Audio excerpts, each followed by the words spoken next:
Item ಯಾವುದೇ ಇರಲಿ try ಮಾಡಿ ಆಚಿ ಚಿಕನ್ ಮಸಾಲಾ.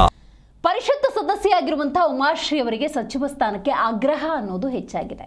ಹೌದು, ಈ ನಿಟ್ಟಿನಲ್ಲಿ ಅವರ ಅಭಿಮಾನಿಗಳು ಸಚಿವ ಸ್ಥಾನವನ್ನು ಕೊಡಬೇಕು ಅನ್ನುವಂಥ ನಿಟ್ಟಿನಲ್ಲಿ ತಮ್ಮ ಮನವಿಯನ್ನು ಸಲ್ಲಿಸಿದ್ದಾರೆ.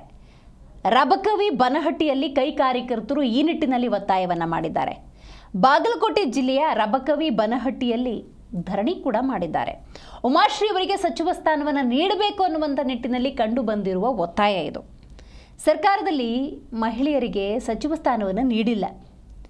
ಉಮಾಶ್ರೀ ಅವರ ಸೇವೆಯನ್ನು ಪರಿಗಣಿಸಿ ಸ್ಥಾನವನ್ನು ಕಲ್ಪಿಸಿಕೊಡಬೇಕು ಅನ್ನುವಂಥ ನಿಟ್ಟಿನಲ್ಲಿ ಮನವಿಯನ್ನು ಜೊತೆಗೊಂದು ಪ್ರತಿಭಟನೆಯನ್ನು ಮಾಡಿದ್ದಾರೆ ಉಮಾಶ್ರೀ ಅಭಿಮಾನಿಗಳು ಅಥವಾ ಕೈ ಕಾರ್ಯಕರ್ತರು.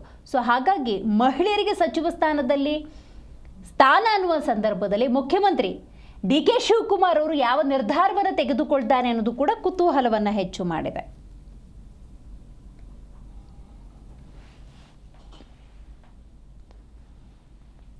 ಪರಿಷತ್ ಸದಸ್ಯರು ಉಮಾಶ್ರೀ ಅವರು ಅವರಿಗೆ ಸಚಿವ ಸ್ಥಾನವನ್ನು ಕಲ್ಪಿಸಿಕೊಡಬೇಕು ಅನ್ನುವಂಥ ನಿಟ್ಟಿನಲ್ಲಿ ಆಗ್ರಹ ಅನ್ನೋದು ಹೆಚ್ಚಾಗಿದೆ.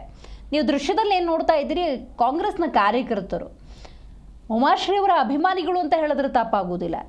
ರಬಕವಿ ಬನಹಟ್ಟಿಯಲ್ಲಿ ಉಮಾಶ್ರೀ ಅವರಿಗೆ ಸಚಿವ ಸಂಪುಟದಲ್ಲಿ ಸ್ಥಾನವನ್ನು ಕಲ್ಪಿಸಿಕೊಡಲೇಬೇಕು ಅನ್ನುವಂಥ ನಿಟ್ಟಿನಲ್ಲಿ ಪ್ರತಿಭಟನೆಯ ಮೂಲಕ ಮನವಿಯನ್ನು ಮಾಡಿಕೊಂಡಿದ್ದಾರೆ.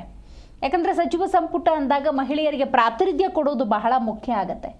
ಉಮಾಶ್ರೀ ಅವರು ಸುದೀರ್ಘವಾಗಿ ರಾಜಕೀಯದಲ್ಲಿ ಸೇವೆಯನ್ನು ಸಲ್ಲಿಸಿದವರು. ಅವರ ಸೇವೆಯನ್ನು ಪರಿಗಣಿಸಿ ಸಚಿವ ಸ್ಥಾನವನ್ನು ಕಲ್ಪಿಸಿಕೊಡಬೇಕು ಅನ್ನುವಂತಹ ಮನವಿ ಕೇಳಬಂದಿದೆ. 2000 ಕೋಟಿ